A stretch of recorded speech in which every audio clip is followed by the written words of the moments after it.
Assalamualaikum warahmatullahi wabarakatuh. Kami dari kelompok 3 akan mempresentasikan hasil diskusi kami. Kami memilih perusahaan PT Nestle yang beranggotakan 1. Farah Akila Sakinatun, NIM B101926. 2. Tubagus Auliasani, NIM B101964. 3. Rahmawati, NIM B101965.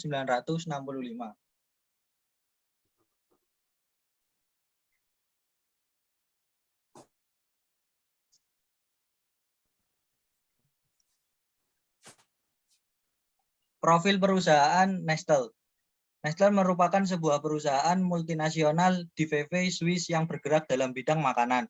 Didirikan pada tahun 1867 oleh Henry Nestle. Henry Nestle memanfaatkan nama keluarganya Nestle yang dalam bahasa Jerman berarti sarang burung kecil, Little Nest, yang menjadi logo perusahaannya. Logo tersebut menjadi lambang rasa aman, kasih sayang, kekeluargaan, dan pengasuhan. Henry Nestle bukan saja melahirkan makanan bayi yang bermutu, namun juga menjadi orang Swiss pertama yang membangun industri modern yang berpikir akan pentingnya citra merek dan perusahaan melalui 2 simbol anak burung dalam sarang bersama induknya dengan penuh kasih sayang memberi makanan pada anaknya. Citra Nestle langsung dikenal sebagai perusahaan yang menghasilkan makanan bermutu penuh gizi. Simbol ini kemudian diubah pada tahun 1868 dan langsung diterapkan di berbagai materi iklan dan publikasi. Sampai sekarang logo ini tetap digunakan dalam nuansa modern sesuai dengan kemajuan zaman. Perusahaan ini menghasilkan makanan dan minuman seperti makanan bayi, susu, kopi, coklat, dan lain-lainnya. Perusahaan ini masuk dalam bursa saham SWX Swiss Exchange pada tahun 1842.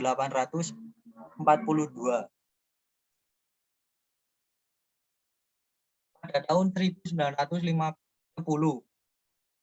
setelah Indonesia merdeka pada tahun 1965, pemerintah membuka kesempatan berinvestasi bagi investor asing.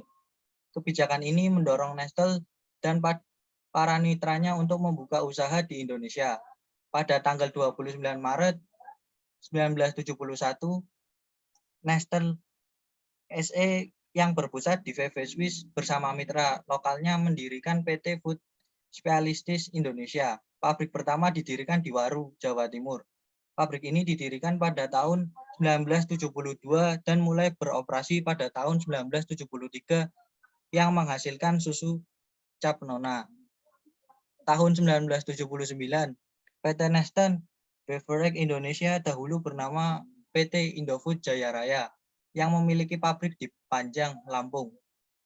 Mulai memproduksi kopi instan Nescafe. Selain pure kopi, PT Nestle Beverage Indonesia juga memproduksi mix kopi dalam berbagai aroma. Pada tahun 1997, Nescafe mulai memasuki pasar Rusia dalam kemasan jar dan 2 tahun kemudian produk kopi instan dalam kemasan kaleng dihentikan. Tahun 1999, pada Desember 1999, PT Nestle Indonesia dan Nestle ASEAN Indonesia berubah menjadi PT Nestle Indonesia. Yang kedua, pada akhir 2000, PT Nestle Confectionery Indonesia bergabung dengan PT Sukmi Sakti. Kemudian berubah menjadi PT Nestle Indonesia dan pabrik Telaga ditutup. Ketiga, pada akhir tahun 2001, PT Nestle Beverage Indonesia dan PT Nestle Distribution Indonesia bergabung dengan PT Nestle Indonesia. Pada Juni 2002, pabrik Waru dilikuidasi dan digabung dengan pabrik Kejayaan. PT Nestle Indonesia juga semakin memperluas usahanya dengan melakukan perjanjian kerjasama dengan perusahaan lain. Visi dan misi perusahaan Nestle. Visi: 1. Meraih kepercayaan konsumen dan menjadi perusahaan makanan dan nutrisi yang terkemuka serta terpandang di Indonesia. 2. Menjamin keuntungan dan kelangsungan pertumbuhan jangka panjang dengan modal yang efisien bagi perusahaan melalui pelayanan yang mampu meningkatkan kualitas kehidupan konsumen. Tiga, menjadi pemimpin pangsa pasar atau posisi nomor 2 yang kuat di kategori. Selain visi dan misi, PT Nestle Indonesia juga menetapkan mutu perusahaan mereka, yaitu Fashion of Our Consumer. Melalui mutu ini, PT Nestle Indonesia selalu berusaha untuk memberikan yang terbaik bagi konsumennya. Misi, mewujudkan masyarakat Indonesia yang lebih sehat melalui produk-produknya yang berkualitas, bergizi, dan lezat rasanya. Selain itu, kami juga memfokuskan diri untuk senantiasa memberikan informasi dan pendidikan bagi para konsumen. Antara lain seperti tercantum dalam kemasan setiap produk kami. Dalam menjalankan bisnisnya, Nestle berusaha untuk selalu menjalankan tanggung jawab kepada masyarakat dan menciptakan manfaat. Analisis eksternal makro perusahaan Nestle. Faktor teknologi. Perubahan teknologi akan menghadirkan peluang dan sebaliknya adanya alternatif teknologi baru juga akan menghadirkan ancaman. Oleh karena itu, PT Nestle membuat suatu teknologi yang selalu baru tetapi selalu memperhatikan lingkungan yang sehat. Untuk mengkoordinasikan seluruh unit bisnisnya di seluruh dunia, maka dibutuhkan peranan sistem teknologi informasi yang bisa mengkoordinasikan seluruh aktivitas bisnis agar terperoleh competitive advantage. Sebelumnya, Nestle telah menerapkan corporate internet pada tahun 1997 yang bertujuan mendukung 5 kegiatan bisnisnya, yaitu purchasing, marketing, business intelligence, teknologi, dan manajemen sumber daya manusia. Corporate internet ini dikenal dengan Nestle Internet Kit Assessment atau NIKITA. Faktor pemerintah. Faktor pemerintah mempunyai peranan penting dalam kehidupan perusahaan Nestle. Pemerintah biasanya berfungsi sebagai wasit dan memastikan aturan berjalan dengan semestinya. Dalam peran ini, pemerintah akan mengeluarkan aturan-aturan perundangan yang akan mempengaruhi kehidupan PT Nestle itu sendiri. Melalui perusahaan negara (BUMN), pemerintah menjadi pesaing langsung Nestle yang kebetulan berada di bidang usaha yang sama. Manajer perusahaan Nestle harus memahami proses pengambilan keputusan pemerintah. Meskipun pemerintah diharapkan menjadi wasit yang adil, tetapi pengambilan keputusan yang akan diwarnai oleh pembenturan kepentingan. Dengan demikian, manajer Nestle dapat melakukan antisipasi yang tepat. Yang terakhir, faktor ekonomi. Evaluasi strategi termasuk mempertimbangkan tentang ekonomi, terutama inflasi dan dasar kondisi kesehatan ekonomi yang diukur dari tingkat ekonomi, pengangguran, dan pertumbuhan ekonomi. Investasi pada Nestle padat modal membutuhkan waktu yang tepat pada situasi ekonomi yang sehat daripada ekonomi lesu. Biasanya dalam kenyataan lapangan cukup dengan melihat kondisi ekonomi pada umumnya akan dapat mengukur kesehatan industri individual. Budaya bahwa arah perubahan budaya dapat mendatangkan ancaman dan peluang sepanjang ada kesesuaian dengan perusahaan. Pendirian cabang pabrik Nestle harus memperhatikan budaya perusahaan yang berlaku di suatu negara. Selain itu, perusahaan Nestle selalu bisa melihat kebudayaan masyarakat yang berkembang di suatu negara sehingga Nestle dapat mencocokkan produknya dengan sebuah negara dan dapat menentukan strategi harga yang baik serta cocok untuk negara tersebut. Faktor demografi. Tren demografi dapat menjadi kekuatan utama yang mendasari kekuatan pasar. Beberapa variabel demografi meliputi umur, pendapatan, pendidikan, dan letak geografi. Hal itu berarti bahwa ada pasar bagi produk Nestle untuk masuk tanpa harus membangun kepercayaan terhadap suatu merek. Populasi teknis bertambah secara cepat dan mendukung semua perusahaan dan industri mempengaruhi dengan baik garis strategi perusahaan. Contohnya populasi Asia dan Amerika Serikat sekitar 5 juta orang. Di Amerika Serikat akan bertambah 160% pada tahun 2000. Hal ini juga selalu menjadi faktor pertimbangan perusahaan untuk memasarkan produknya ke suatu negara. Banyaknya populasi di suatu negara berarti peluang untuk Nestle untuk bisa lebih berkembang di suatu negara tersebut pun selalu melakukan riset ke sebuah negara dengan melakukan survei populasi. pendapatan per kapita, umur, jenis kelamin, serta untuk pendapatan per kapita di suatu negara dapat menjadi tolak ukur untuk menentukan harga dari produk Nestle secara tepat.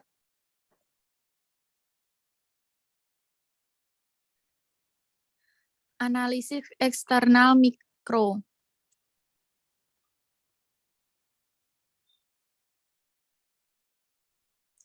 Persaingan antar industri semakin besar dan agresif dengan temuan-temuan jenis produknya. Tak kurang ada puluhan produk yang diluncurkan dengan ratusan jenis. Hampir semua produk itu sukses di pasar.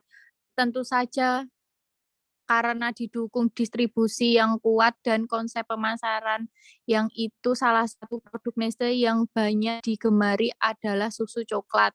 Milo minuman ini diformulasikan dengan berbagai kandungan vitamin mineral yang dibutuhkan untuk perkembangan anak. Milo adalah salah satu produk yang sudah berhasil diperkenalkan oleh Nestle dan sulit untuk digeser oleh saya. Dalang baru, perputaran uang di bisnis susu formula mencapai 6 triliun setahun, sepertiganya milik kelas premium dan sisanya kelas biasa. Di kelas premium persaingan sangat ketat. Di kelas biasa pada Nestle untuk produk susu mempunyai angka penjualan mencapai hampir 50%. Sisanya tentunya dibagi dengan pemain lain seperti Sari Husada atau franchise Flag, Frisian Flag. Kontribusi penjualan susu di seluruh dunia cukup lumayan untuk penggemukan khas Nestle. Susu formula milik Nestle yang tergolong kelas menengah ini adalah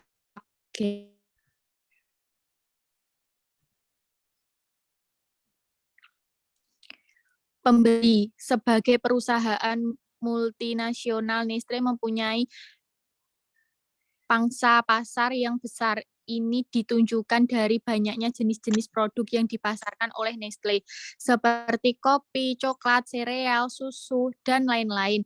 Dengan banyaknya produk Nestle, maka akan berimbas pada banyaknya konsumen Nestle. Nestle selalu menuai sukses di setiap negara karena Nestle selalu memperhatikan kecocokan lidah dari para konsumennya. Di setiap negara, produk Nestle mempunyai rasa, kemasan, dan harga yang berbeda. Ini semua Nestle lakukan karena di setiap negara selalu ada perbedaan pada rasa dan harga. Pada pengganti, sebenarnya di pasar dunia Nestle telah menjadi raja di produk makanan, tetapi pada kompetitor selalu melakukan perubahan serta mengembangkan produk-produknya untuk dapat bisa menyaingi Nestle. Tetapi sejauh ini Nestle selalu bisa selangkah lebih maju dari kompetitornya dengan cara memproduksi produk baru yang dibutuhkan masyarakat luas.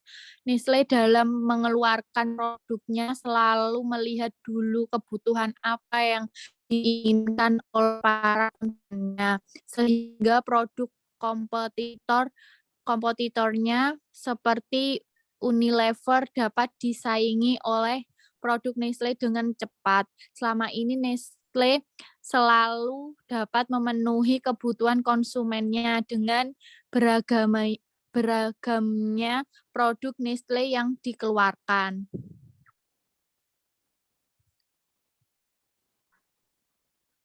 Analisis internal.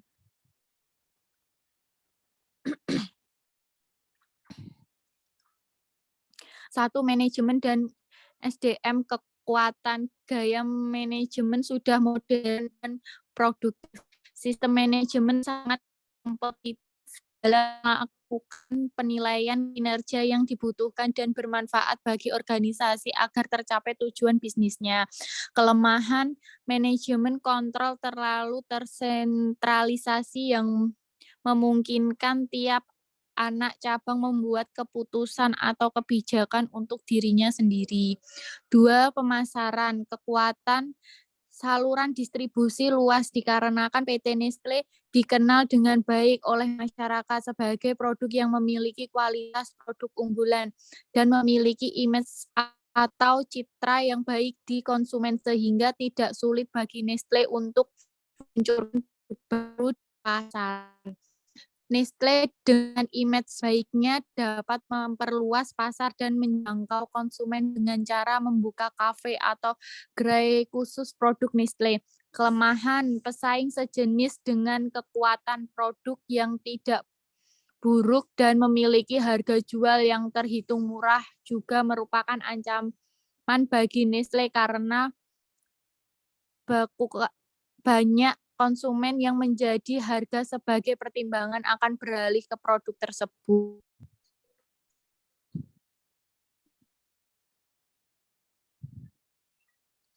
Tiga, keuangan dan akuntansi. Kekuatan sistem akuntansi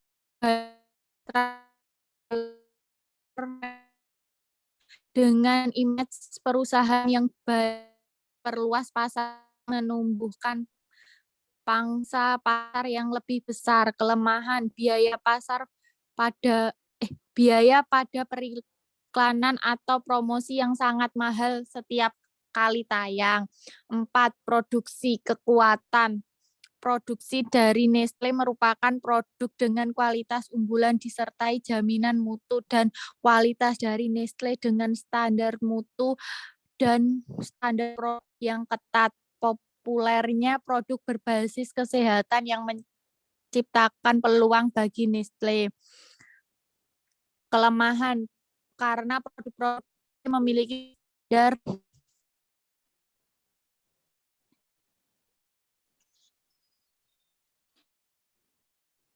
standar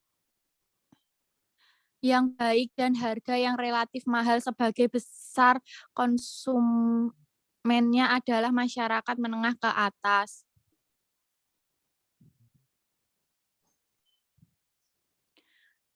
5. Penelitian dan pengembangan kekuatan. Dalam mengeluarkan produknya, Nestle pasti melakukan survei dan penelitian produknya kepada pasar agar dapat diketahui kekuatan dan kelemahan produk tersebut dan agar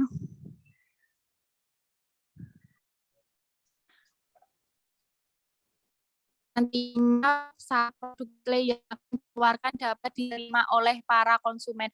Fasilitas R&D yang memadai memungkinkan Nestle untuk membuat penelitian dan pengembangan terhadap produk berbasis kesehatan. Kelemahan karena produk yang berbasis kesehatan dan dengan didorong penelitian yang dilakukan oleh para ahli, harga produk Nestle relatif mahal. 6. Sistem informasi manajemen. Kekuatan meningkatkan efisiensi operasional perusahaan Nestle, dapat memperkenalkan dan memunculkan inovasi bisnis. Penerapan dan pengoperasionaan SIM sangat mahal dan sulit sehingga harus ditimbang-timbang.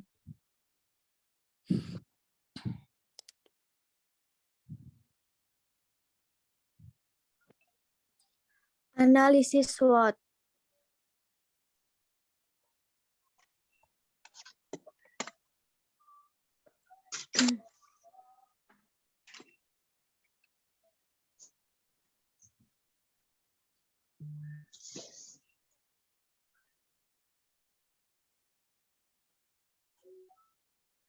Bulan disertai jaminan mutu dan kualitas dari Nestle dengan standar mutu dan standar produk yang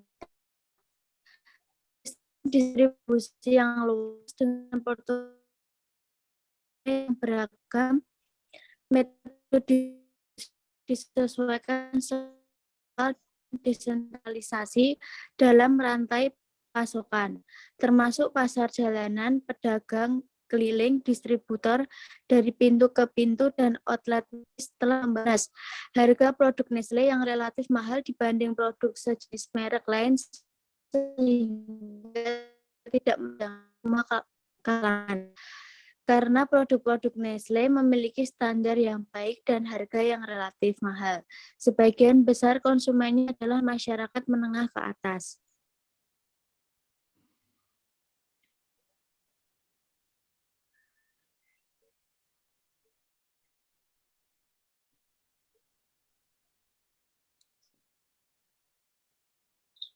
Opportunities. PT Nestle Indonesia sudah dikenal dengan analisis BCG dengan pangsa pasar 80-85%.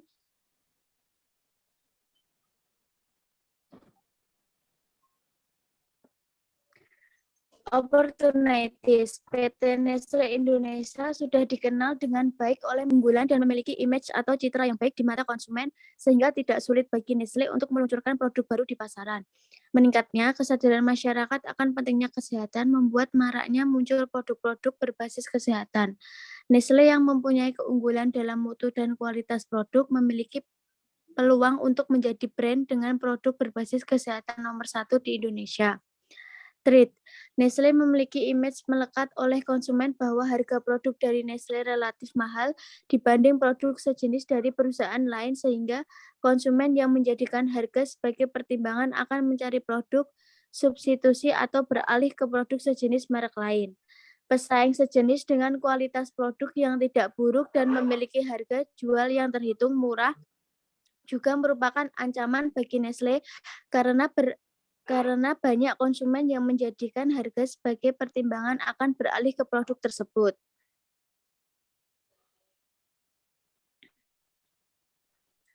Analisis BCG. 1. Dengan pangsa pasar 80-85%, Mimaki memegang monopoli semu di pasar dan memiliki loyalitas pelanggan yang tinggi. Produk-produk ini membutuhkan investasi yang sangat sedikit, bahkan mereka sudah tersedia di setiap sudut dan celah, dan mencintai yang besar dari kita. 2. Air mineral Nestle dan kopi Nescafe Nestle seperti Nescafe Latte termasuk dalam kuadran bintang matrik BCG Nestle. Dengan adanya pelanggan yang sadar akan kesehatan, produk-produk tersebut berpotensi menghasilkan peminat yang lebih besar nantinya. 3. Nestle Everyday. Nestle Slim dan Nestle Milk Maid adalah beberapa produk susu dan berbahan dasar susu dari rumah Nestle, dan mereka masuk dalam kategori tanda tanya. Domain ini membutuhkan investasi yang lebih tinggi karena masih dalam tahap pengembangan. 4. Produk di bawah kategori ini diharapkan tidak membawa modal yang signifikan. Jadi investasi masa depan dipandang sebagai pemborosan oleh perusahaan. Oleh karena itu, produk Nestle Milo dan Coco Crunch bisa dalam kategori DOG.